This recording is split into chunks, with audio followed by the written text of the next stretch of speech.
ना सदासिन्नो सदासित् तदानीं नासिद्रजो नो व्योमा परो यत् किमावरीवः कुह कस्य शर्मन्नम्भः किमासीत् गहनं गभीरं सृष्टि से पहले सत नहीं था, असत भी नहीं, अंतरिक्ष भी नहीं, आकाश भी नहीं था, छिपा था क्या, कहाँ, किसने ढका था, उस पल तो अगम अतल जल भी कहाँ था।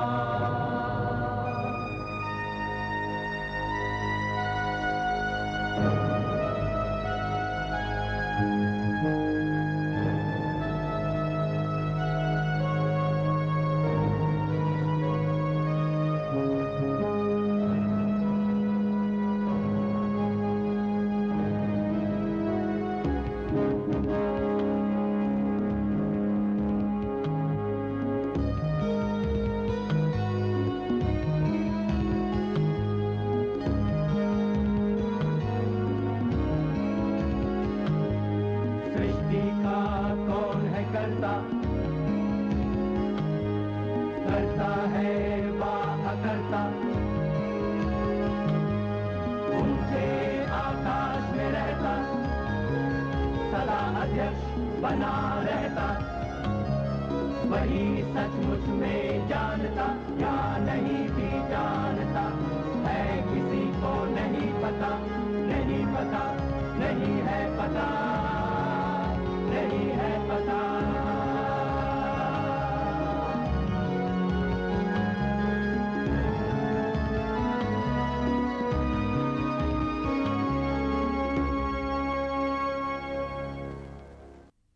बोल गोविंदावन बिहारी लाल की जय। मोर सना ना ना ना ना ना ना ना ना मोहा,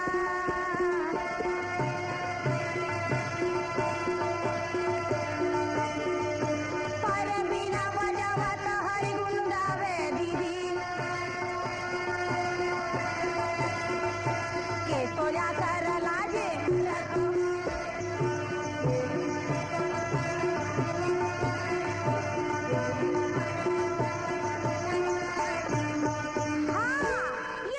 बचपन की सबसे पुरानी यादों में है रामायण और महाभारत, जो मेरी माँ और घर की बुजुर्ग औरतें मुझे सुनाया करती। इन कहानियों में बहादुरी के किस्से भी थे और जादू भी था। फिर घर के लोग मुझे रामलीला दिखाने भी ले जाते, जहां हजारों दर्शक जमा होते। ये रामलीला ज्यादा शानदार नहीं हुआ करती, लेकिन इससे कोई फर्क तो नहीं पड़ता था, क्योंकि कहानी तो सभी जानते थे। रामायण और महाभारत दोनों हिंद आर्यों के इब्तिदाई दौर से जुड़े हुए। यह किस्सा है उनकी आपसी लड़ाइयों और दूसरों पर फतेह का, उनके फैलने और मजबूत होने का। हालांकि ये बहुत बाद में लिखे गए। दुनिया में ऐसी किताबें कम हैं जिन्होंने आम जनता के दिल और दिमाग पर सदियों तक इतना गहरा असर डाला हो। ये प्राचीन गाथाएं हिंदुस्तानी जनता के जीवन का एक अंग है। ये उस खास हिंदुस्तानी शैली का नमूना है जहां हर तरह के लोगों के लिए कुछ न कुछ मिलता है, चाहे वो विद्वान हो, चाहे अनपढ़ गांव वाले। इन कहानियों से हमें यह समझने में मदद मिलती है कि जातियों और वर्णों में बंटा पुराना हिंदुस्तानी समाज किस तरह एक सूत्र में बंधा रहा और वीरता और मर्यादा का साझा आधार कैसे कायम रहा।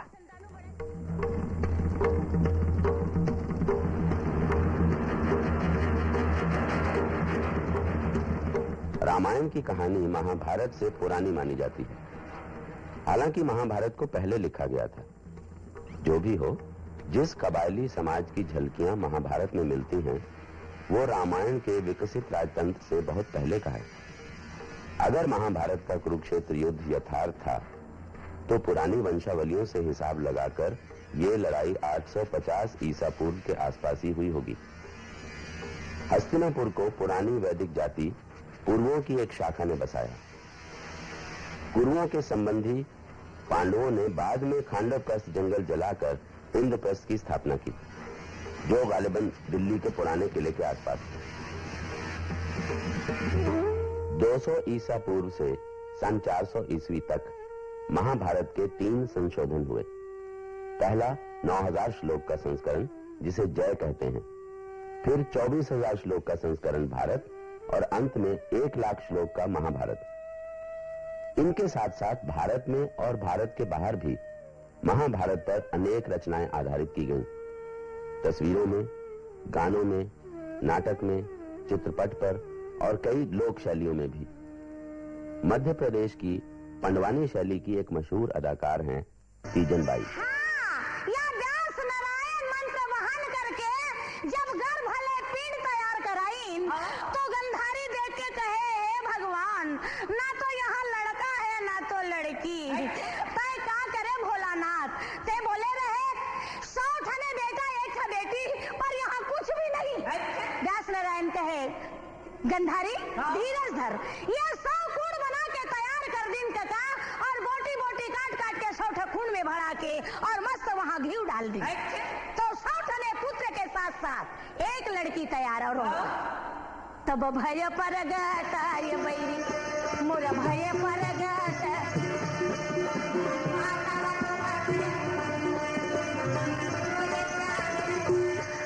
अरे ये तरफ गंधारी के 100 बेटा 1 लड़की हो गए, दूसरा कुंती वाला दुख हो गए, पांडु ला उदास छा गया। कुंती कहते महाराज उदास मत कर, यदि पति के आदेश हो तो पत्नी पुत्र तैयार करे में कोई देरी नहीं। अरे 1 ला कौन पूछे, 2-3 ठटुला हो जा है। पांडु कहते बड़ मुश्किल के बात, और क्या मुश्किल के बात, पति यदि कहे तब तो। अरे जब पति पत्नी के संपर्क नहीं तो संतान कहाँ से? हाँ, मैं दुर्वासा ऋषि के सेवा का पाके और कछोत्री माला पाए हूँ, एक आधार ले कोई छल नहीं का जन, तो फिर हो जाए। अरे हो जाए काका, ये कहकर कुंती बड़ा खुशी के साथ। और ये धर्मदेव पुकार के धर्मराज युधिष्ठिर पुत्र मांगे, पवन देव ला याद करके भीमसेन बेटा मांगा था काका, इंद्र ले याद कर अर्जुना मांगे।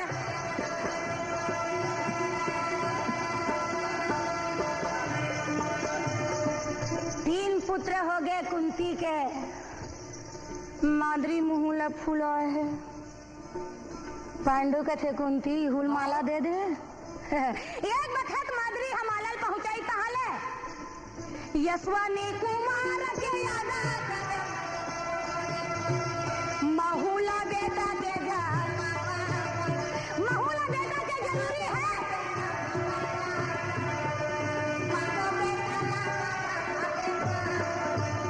माद्री यशवनी कुमार के हाथ पास ले बड़ा प्रेम के साथ नकुल और सहदेव बेटा मांगा था वे काका।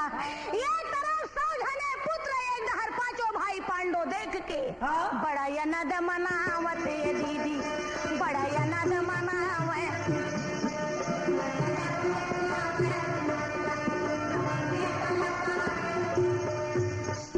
ने पुत्र पाकर अत्यंत खुशी होकर बेचारे मन आनंद मनाने लगे हैं।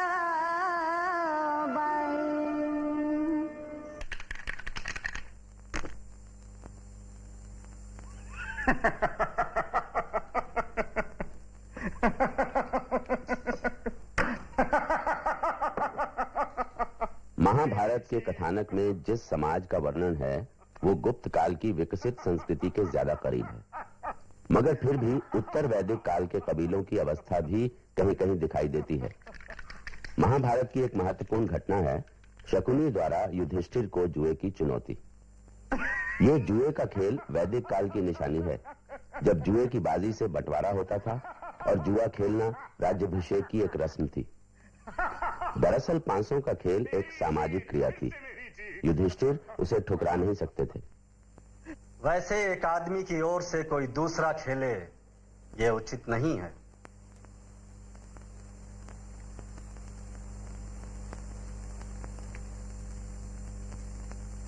अच्छा, तो तुम्हारी यही इच्छा है, तो यही सही। चलिए।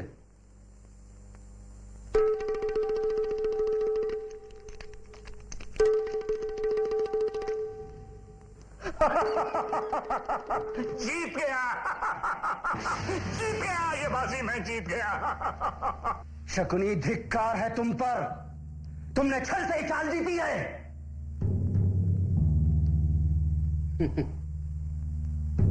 फिर भी आगे खेलो। मैं अपने सारे हीरे जवाहरात दांव पे लगाता हूं।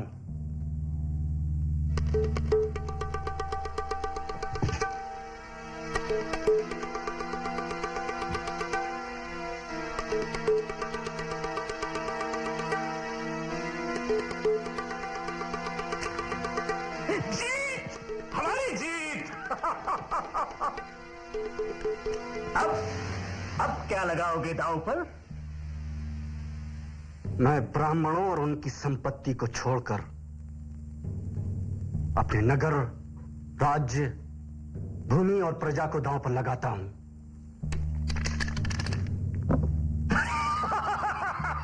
नगर, राज्य, प्रजा सब में जीत गया। अब आंखें चमकती हैं मणियों जैसी, शीशा दिखता है जो, अपार बल जिसकी बाहों में, मैं उस नकुल को दांव पर लगाता हूं।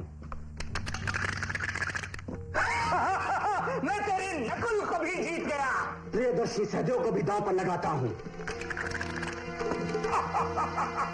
मैं तुम्हारे प्रिय माधुरी पुत्र नकुल और सहदेव दोनों को जीत गया हूं, जो तुम्हें बहुत प्रिय हैं। लेकिन अर्जुन और भीम, इनके बारे में क्या विचार है? मैं पीछे नहीं हटूंगा। भीम और अर्जुन भी लगे दांव पर।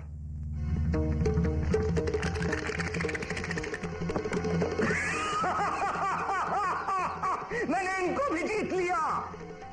अब तो मैं ही बचा रह गया हूं।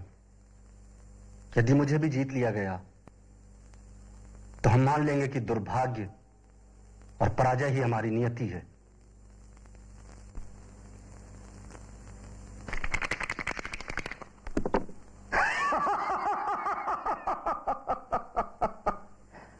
अब तो तुम्हारे पास केवल एक ही चीज रह गई है जिसे जीता नहीं गया। तुम्हारी प्रिय रानी। राजन, पांचाल नरेश की पुत्री द्रौपदी को भी लगा दो दांव पर, शायद जीत जाओ। यदि जीत गए तो द्रौपदी के साथ साथ अपनी आजादी भी जीत में वापस ले लेना। ठीक है, मैं द्रौपदी को भी दांव पर लगाता हूं।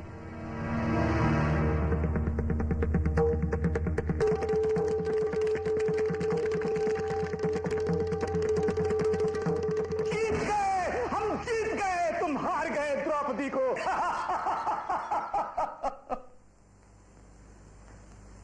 विदुर, जाओ और इन पांडवों की प्राण प्यारी द्रौपदी को यहां लाओ। आज से वो हमारे राजमहलों की सफाई करेगी और रहेगी हमारी दासी बनकर। अरे मूर्ख, इतना भी नहीं समझता कि ऐसे शब्द कहकर तू अपने काल को बुलावा दे रहा है। तुझे इसका आभास नहीं कि तू अंगारों से खेल रहा है। बचपना छोड़ दे दुर्योधन। मृग होकर सिंहों को मत ललकार। प्रतिकामी, अगर तुम पांडवों से भय नहीं खाते तो जाओ द्रौपदी को घसीट कर यहां लेकर आओ। यह विदुर तो कायरों की बोली बोल रहा है। इसने भी हमारा भला नहीं चाहा। जाओ।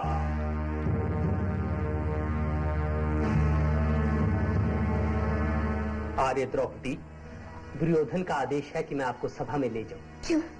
मेरे स्वामी के होते हुए दुर्योधन कौन होता है मुझे सभा में बुलाने वाला? पासों के खेल में युधिष्ठिर आपको हार गए हैं। जाओ और जाकर पूछो उस जुआरी से कि उसने पहले खेल में स्वयं को हारा है या मुझे।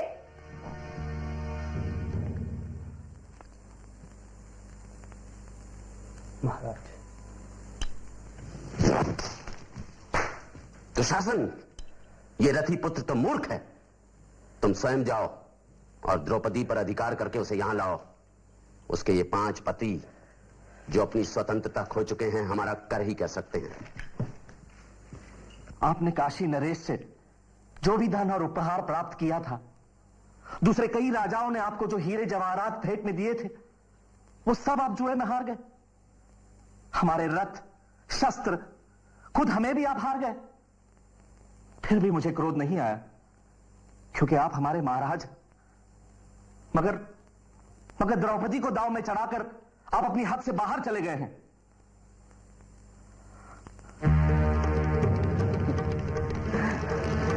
मुझको हाथ लगाता है। चल चल छिनार, अब तुझे कौरवों की दासी बनना है।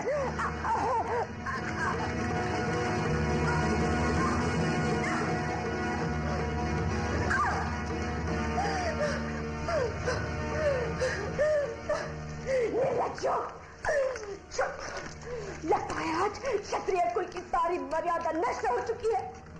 सदाचार के बंधन टूट रहे हैं और ये सभा मुंह बैठी देख रही है। अरे राजाओं, ओ लोगों, मेरा प्रण सुनो।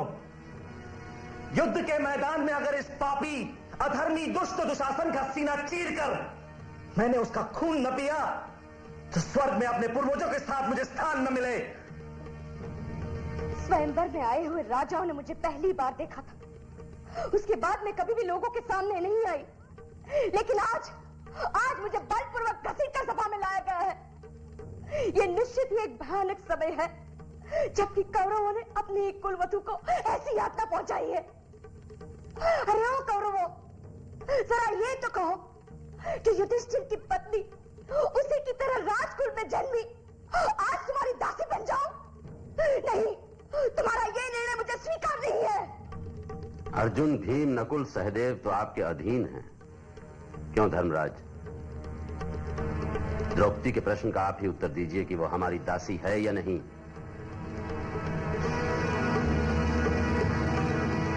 अरे नीच, अगर रणभूमि में तेरी इन्हीं जांघों को अपनी गदा से चूर चूर न कर दिया तो मेरी आत्मा को मुक्ति न मिले।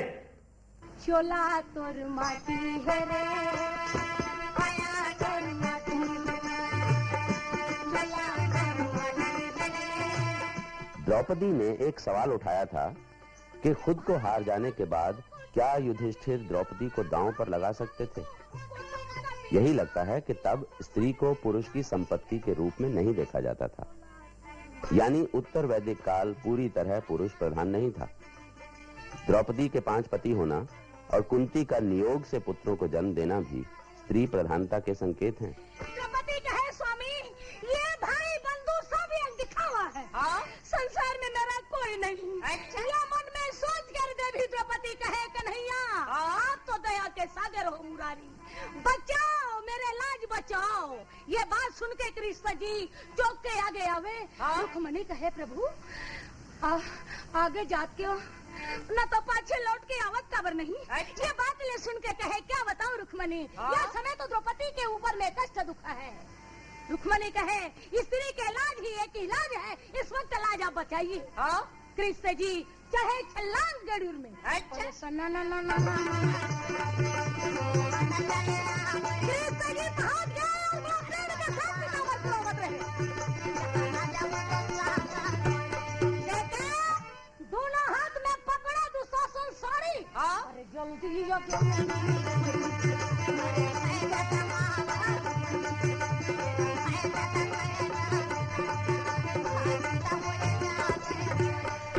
द्रौपदी के साड़ी खींचत 10,000 हाथी के ताकत जब निर्बल हो गए और ताकत कमजोर हो गए तब दुशासन तब दुशासन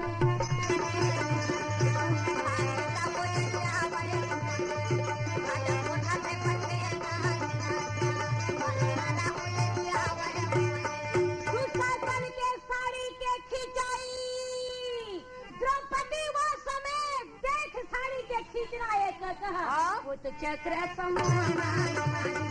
फिर पांडवों को देश निकाला मिला और कौरवों ने उनकी भूमि पर अधिकार जमा लिया। महाभारत में कई स्थानों पर जिस काल की बात होती है वो सत्ता के केंद्रीकरण और साम्राज्यों की स्थापना से ठीक पहले का है। भूमि को संपत्ति समझना और उस पर अधिकार जमाना इसी दौर में शुरू हुआ, जबकि इससे पहले लड़ाइयां मवेशियों के लिए हुआ करती थी।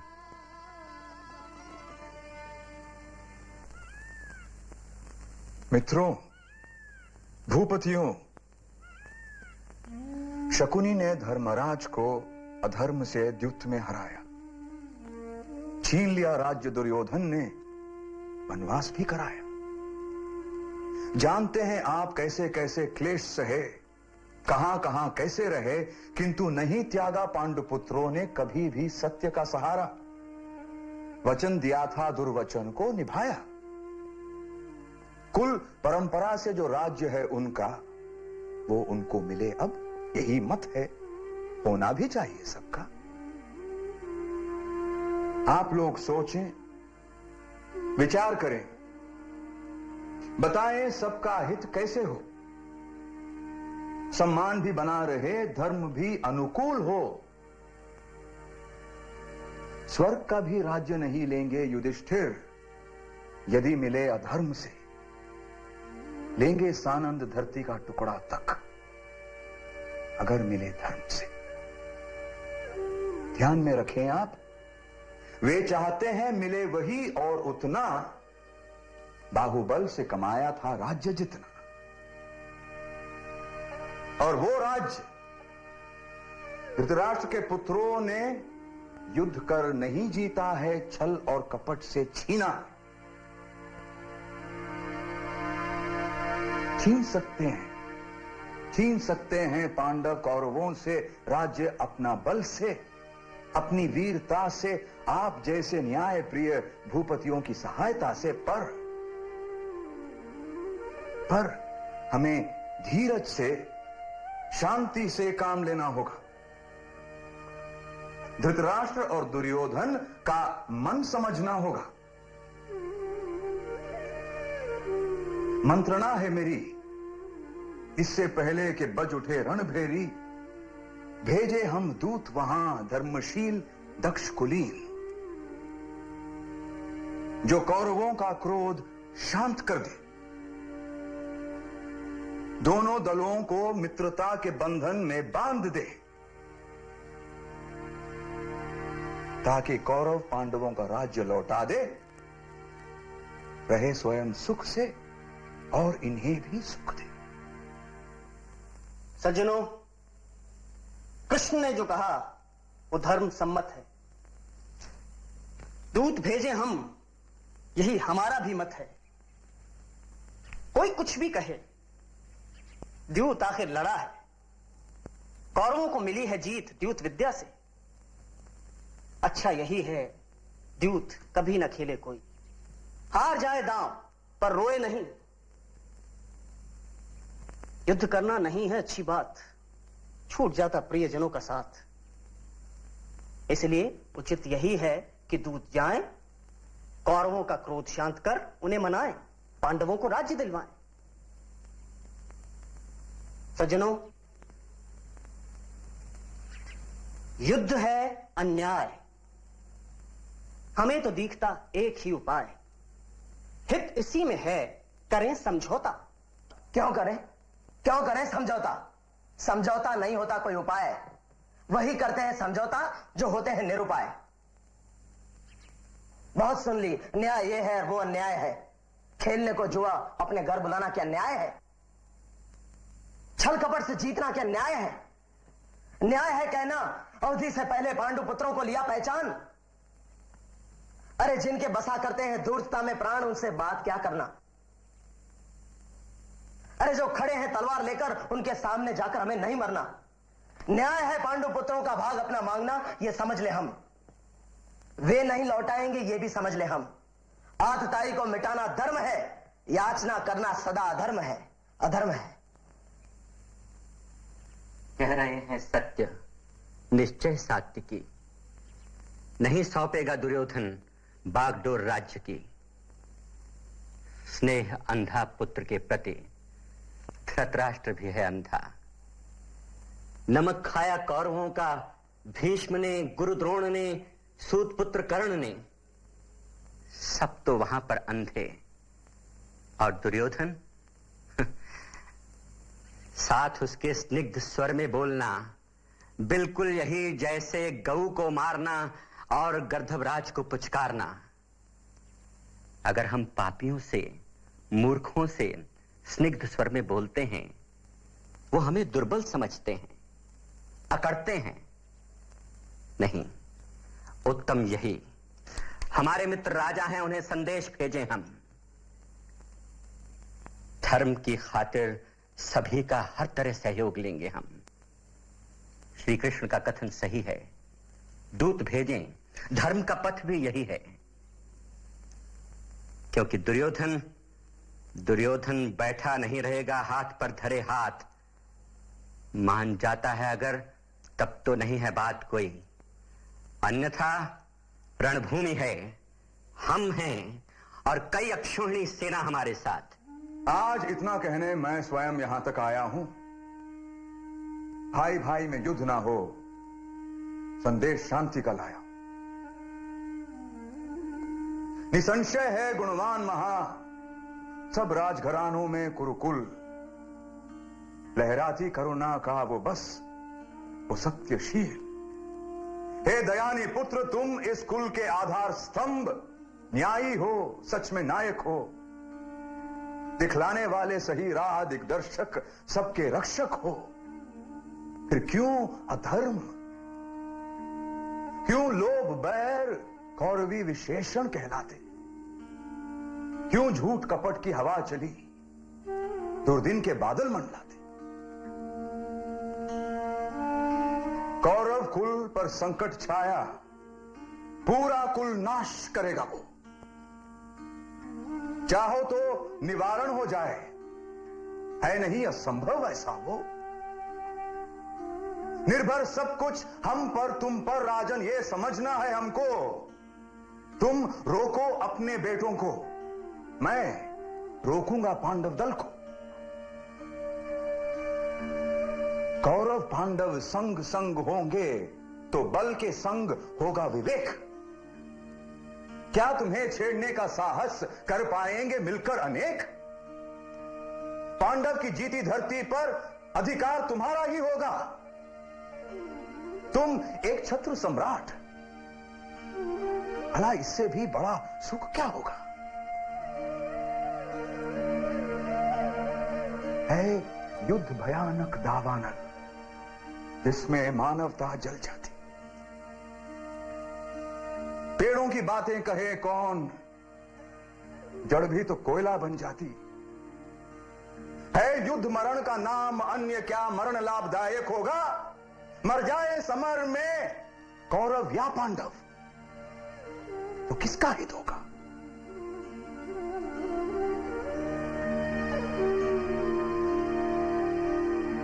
जब पिता छोड़कर चले गए तब पांडव बिल्कुल बच्चे थे। जिसने उनको दी छाह सदा, वो और कौन, तुम ही तो थे। चलना सीखे उंगली पकड़े वो तात, तुम्हारी उंगली थी। जिस गोदी में खेले थे वे, वो एक पिता की ही तो थी। पांडव ना आज तक भूले ये, इसलिए शर्त पूरी करके लौटे हैं 13 बरस बाद वन से। ये आशा रख करके लौटा दे उनका राज्य आप। ये हाथ जोड़कर कहते वो, मुझको लगता ये धर्म मार्ग, और यही सत्य का है आग्रह। मेरा तुमसे कहना है हो पिता, पिता की तरह चलो, खुद न्याय मार्ग पर चलो और पुत्रों को लेकर साथ चलो। जीने की सबसे बड़ी शर्त जियो, सबको जीने भी दो। पाओ उतना जितना अपना, औरों को उनका हक भी दो। हे महासभा के धर्मज्ञों, जब अधर्म से हारता धर्म हुआ कमजोर, तभी सत्य को मारता असत्य ही पुरजोर। अगर निकालोगे नहीं धर्म वक्ष का तीर, सभासदों के हृदय को जाएगा ऊंची। धर्मज्ञों के सभा में यदि अधर्म का रंग, डूबेगी ये सभा भी सभासदों के संग। तट पर स्थित हर पेड़ को नदी करेगी नाश, करता तटस्थ मनुष्य का घायल धर्म विनाश। सेवा हो या युद्ध, पांडव हैं तैयार। राजन, अब तुम ही कहो, करके सोच विचार। कृष्ण की सुनो, सुनो, मानो दुर्योधन, छोड़ो वृथा क्रोध, करो हित संपादन। धन लक्ष्मी चंचल टिक पाती तभी जब धर्म हो अविचल। जहां अधर्म वहां अहंकार, जहां हिंसा वही लहू की धार। मत करो लोभ, लोभ है विनाशी, विध्वंस सदा होता है कुलनाशी। यदि नहीं मानोगे तो नष्ट होगे, कुलघाती कहाओगे। पूर्वजों के संचित को जल जैसा बहाओगे। नहीं, मानो आज्ञा पिता की तुम आज, रख लो माता के दूध की लाज। कृष्ण के स्वर में धर्म पितामह के कंठ से भविष्य बोलता है। दुर्योधन, तू अब भी क्या तोलता है?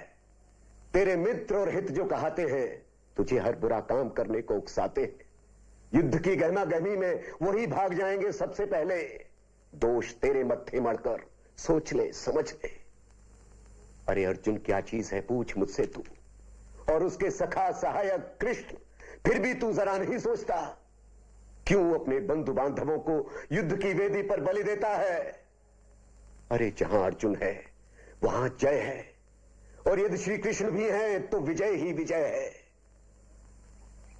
अधिक कौन कहे अब तुझसे, कर वही जो उचित हो विचार की दृष्टि से। दुख नहीं दुर्योधन हमको है तेरे लिए, रोता है मन तेरे माता पिता के लिए। सोचता हूं पुत्र स्वयं कुल को डुबोएगा, मित्र सहयोगियों को लहू में भिगोएगा। वह दिन दिखता है मुझको, पंख कटी चिड़िया से, माता पिता घिसटेंगे दुर्बल असहाय से। रोएंगे आजीवन जन्म दिया कुल धन को, घूमेंगे भिखारी से मुट्ठी भर अन्न को। कैसा ये दिन आया प्रभु, कैसी ये तिथि आंखों के आगे होगी, गुरुकुल की इति। दुर्योधन पुत्र, कांपता है मन, क्या सत्य होगा विदुर का वचन? मान ले पुत्र कृष्ण का कहा, युधिष्ठिर के पास जा, उसने बहुत सहा। मैत्री कर पांडवों से, कर ले समझौता। पुत्र, यही एक अवसर है, बीत जाए दोबारा नहीं आता। सखा हो कृष्ण, सहायक पांडुपुत्र, तो फिर कल्याण ही होता। अन्यथा अन्यथा युद्ध, युद्ध में पराजय, पराजय में अपमान है। क्षत्रियों के लिए मौत के समान है। मान जा पुत्र, मान जा। द्वारिकाधीश कृष्ण, आपकी बांसुरी बजी, घृणा के स्वर से सजी, खूब बजी, और बजी सिर्फ मेरे लिए।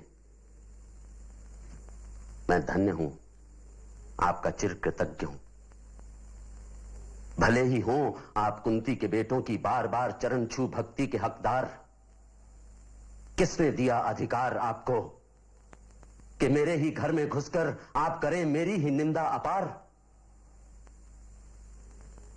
मेरे पूज्य पिता विद्वान विदुर, पितामह भीष्म, आचार्य द्रोण, सबको पड़ गई लगता है आदत मुझे ही कोसने की अविरत। सिर्फ मुझे, कोई नहीं बताता कि मेरा दोष क्या है। मैंने इन वंदनीय प्रातः स्मरणीय सज्जनों का बिगाड़ा क्या है? मधुसूदन, वो धर्मराज पक्का जुआरी, जुआ खेला, राज्य हारा, क्या गलती थी हमारी?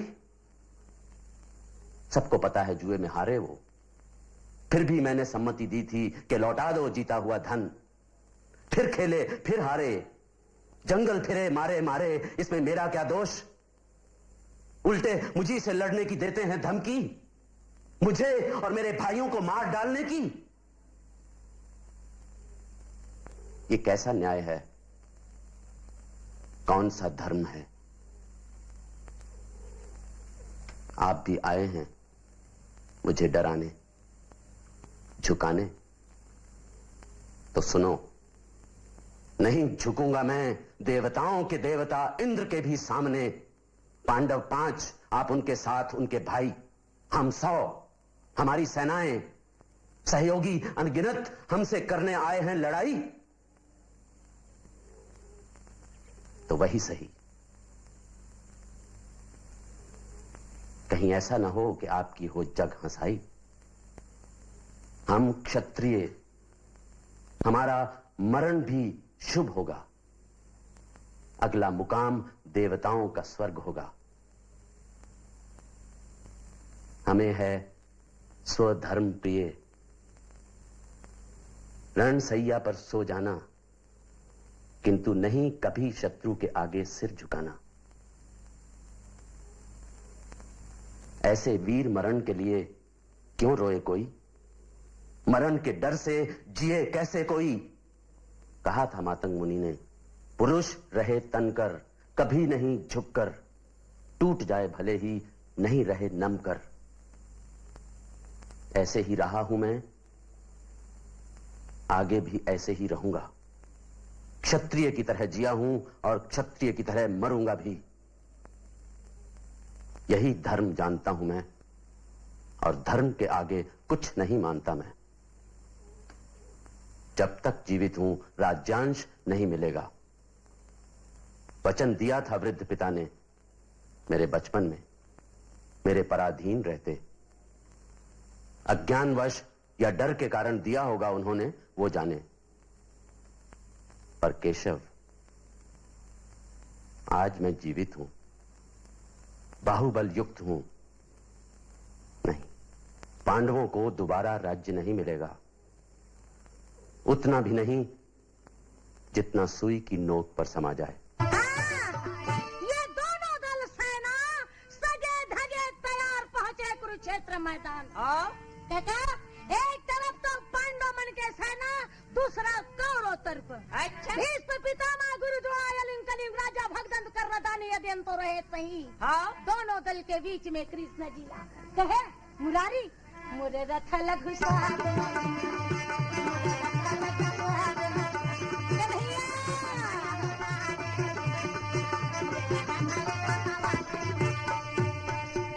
मोहन। दोनों दल को तैयारी हो गए सही। अच्छा, पर ये कौरव पांडव दोनों दल के बीच में मोर रथला घुसा के दिखा, ताकि मैं देख लेता यहाँ कौन कौन वीर आए। अच्छा, कृष्णा देखा अकेला। चलिए अर्जुन, चलिए। कृष्ण जी अपन रथ घुमाओ। वीर बजरंगबली रथ के पताका मां। अच्छा, गदा धड़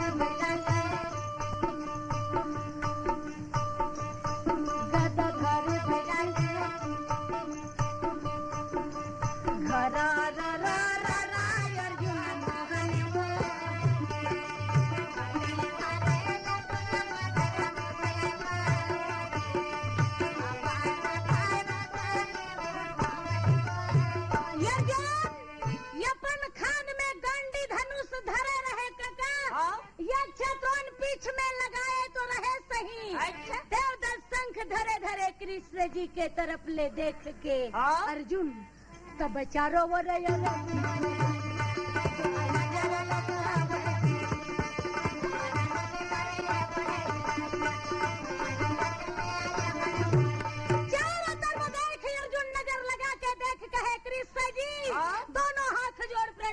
कहे मुरारी। अच्छा, भीष्म पितामह बाबा गुरु द्रोणा, ये भाई बंधु सब ले मैं नाश करके मुझे बहुत डर लगा थी मोहन। ये खून खराब करके दुनिया में विधि करना ठीक नहीं। अच्छा अपन धनुष मड़ा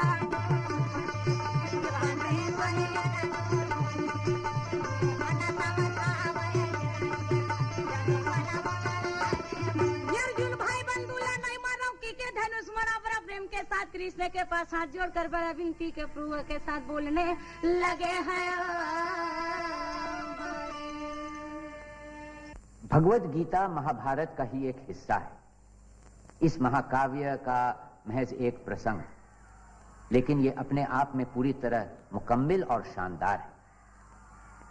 इसमें सिर्फ 700 श्लोक हैं, मगर ये दुनिया की किसी भी जबान का सबसे खूबसूरत, सबसे गहरा फलसफा है। इतनी सदियों बाद भी ये उतना ही पुरअसर, उतना ही मशहूर है। दुनिया का हर फलसफा, सोच का हर तरीका इससे जुड़ता है, सीखता है।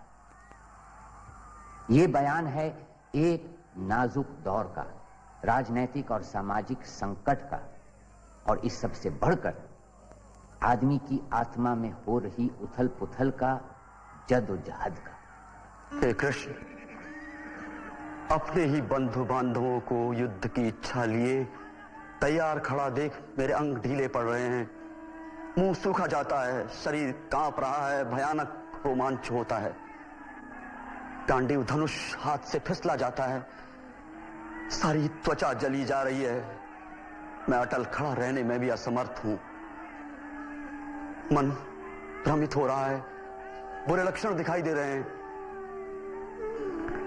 हे केशव,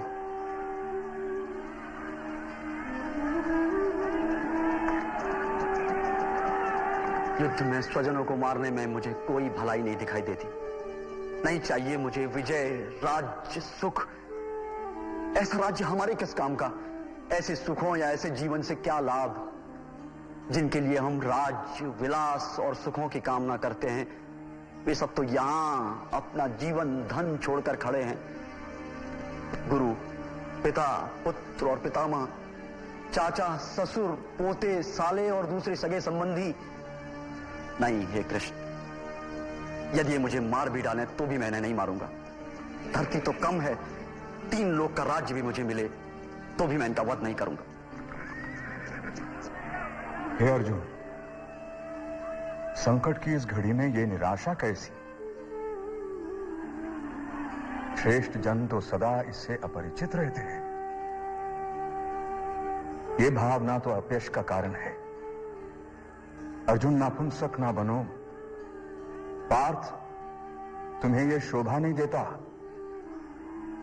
हृदय की इस तुच्छ दुर्बलता को छोड़, हे शत्रु विनाशक, उठ खड़े हो। मधुसूदन, भीष्म पितामह और गुरु द्रोण पर इस युद्ध में कैसे तीर चलाऊंगा मैं? दोनों पूज्य हैं मेरे। ऐसे सम्मानित गुरुओं का वध करने से तो इस लोक में भिक्षा मांग कर जीना अच्छा।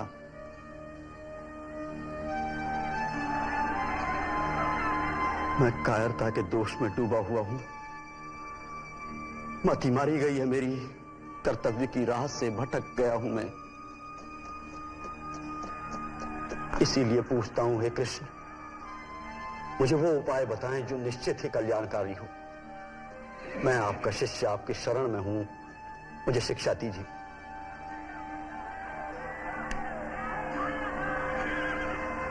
तुम उनके लिए शोक कर रहे हो जिनके लिए तुम्हें शोक नहीं करना चाहिए, और फिर बुद्धिमत्ता की बातें कर रहे हो। अर्जुन, बुद्धिमान तो कभी मरे हुओं या जीवित लोगों के लिए शोक नहीं करते। ऐसा कोई काल नहीं हुआ जिसमें मैं न रहा हूं, या तुम न रहे हो, या ये राजपुरुष न रहे हो,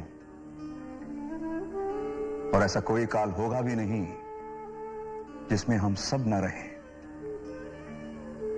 जैसे कोई मनुष्य अपने पुराने वस्त्रों को छोड़ नए वस्त्र धारण करता है, वैसे ही जीवात्मा एक शरीर को छोड़ दूसरे शरीर को धारण करती है। अपने कर्तव्य को देखते हुए तुम्हें भय नहीं करना चाहिए, क्योंकि एक क्षत्रिय के लिए धर्मयुक्त युद्ध से कल्याणकारी और कुछ नहीं होता। कर्म पर ही तुम्हारा अधिकार है, उसके फल पर कभी नहीं। कर्मों का फल तुम्हारा उद्देश्य नहीं होना चाहिए, और ऐसा भी ना हो कि कर्म ना करने के प्रति तुम्हारी आसक्ति बढ़े। अर्जुन का संघर्ष अलग अलग जिम्मेदारियों से, मर्यादाओं से एक जद्दोजहद है। ये वही अंदरूनी लड़ाई है जिसने हमेशा से इंसान को सोचने के लिए मजबूर किया है।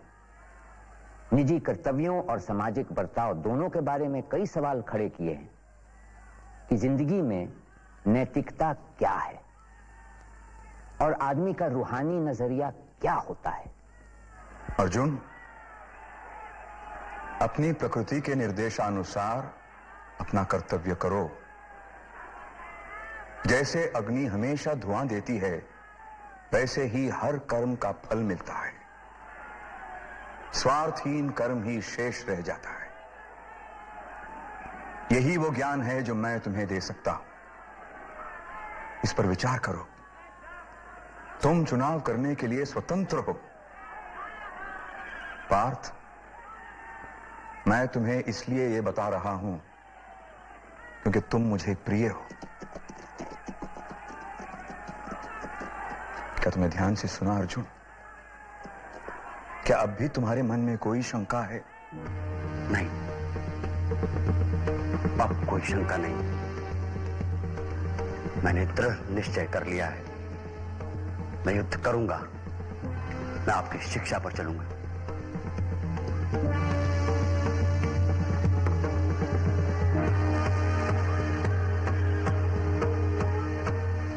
हिरण्यगर्भात् समवर्तताग्रे भूतस्य जातः पतिरेक आसीत् सदाधार पृथिवीं व्यामुते मां कस्मै देवाय हविषा विधेम। वह था हिरण्यगर्भ सृष्टि से पहले विद्यमान, वही तो सारे भूत जात का स्वामी महान, जो है अस्तित्वमान धरती आसमान धारण कर। ऐसे किस देवता की उपासना करें हम हवि देकर, जिसके बल पर तेजोमय है अंबर, पृथ्वी हरी भरी स्थापित सिर, स्वर्ग और सूरज भी स्थिर। ऐसे किस देवता की उपासना करें हम हवि देकर, गर्भ में अपने अग्नि धारण कर पैदा कर, व्यापा था जल इधर उधर नीचे ऊपर, जगा जो देवों का एकमेव प्राण बनकर। ऐसे किस देवता की उपासना करें हम हवि देकर। ओ सृष्टि निर्माता स्वर्ग रचयिता पूर्वज रक्षा कर,